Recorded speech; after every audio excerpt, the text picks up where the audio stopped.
This is Taipei, the capital of an island roughly the size of Maryland, sitting 100 miles off the coast of mainland China.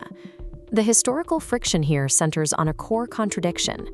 The Chinese Communist Party views Taiwan as a breakaway province and maintains a mandate for reunification, by force if necessary. Meanwhile, Taiwan functions as a self-governed democratic entity known as the Republic of China.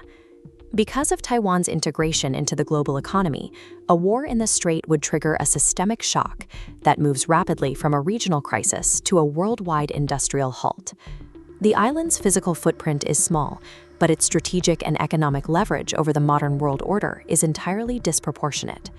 A Chinese offensive would likely begin with massive cyber attacks targeting communication networks, followed by naval blockades designed to isolate the island from global trade.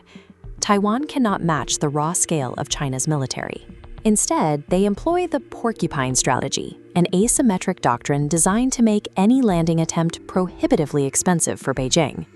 This strategy utilizes sea mines and anti-ship missiles to sink transport vessels in the strait.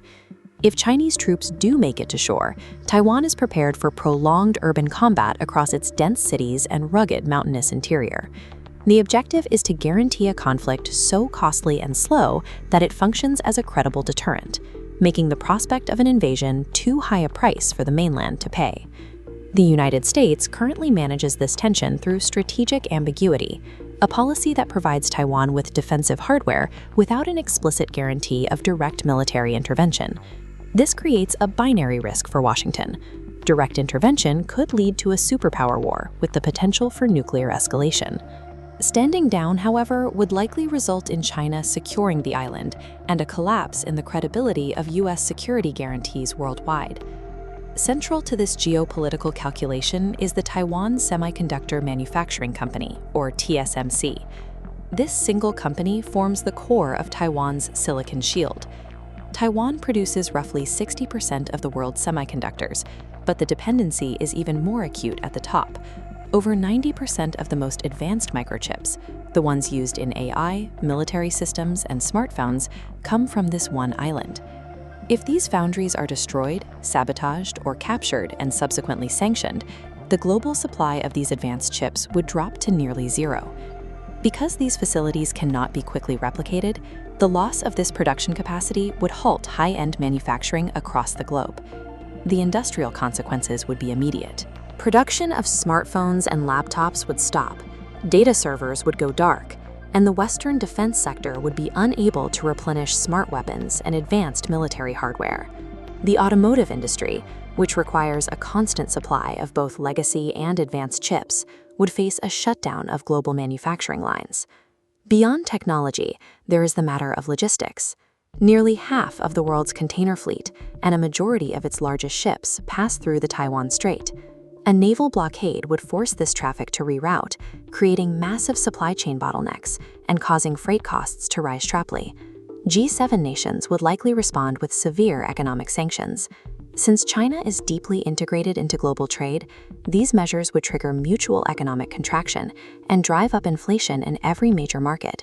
Within the first year, supply chain paralysis and the tech manufacturing collapse could remove between $2.5 and $10 trillion from global GDP. Control of Taiwan would give China unhindered access to the deep waters of the Pacific. This would effectively break the first island chain, the geographic line that has served as the United States' primary defensive perimeter in the Indo-Pacific since the Cold War. Regional powers like Japan and South Korea, seeing the U.S. defensive line breached, would likely respond with rapid militarization, potentially pursuing their own nuclear deterrence to ensure survival. Diplomatic groupings like the Quad and AUKUS would be forced to transition from strategic dialogues into active military alliances to counter a new regional reality.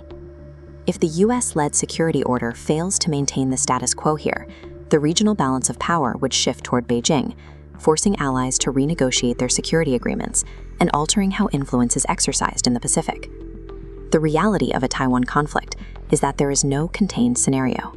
Any military action here ensures secondary effects that reach into every home and industry worldwide. The combined risk of a semiconductor blackout, shipping paralysis, and a direct superpower confrontation creates a scale of disruption that the modern global economy is not built to absorb.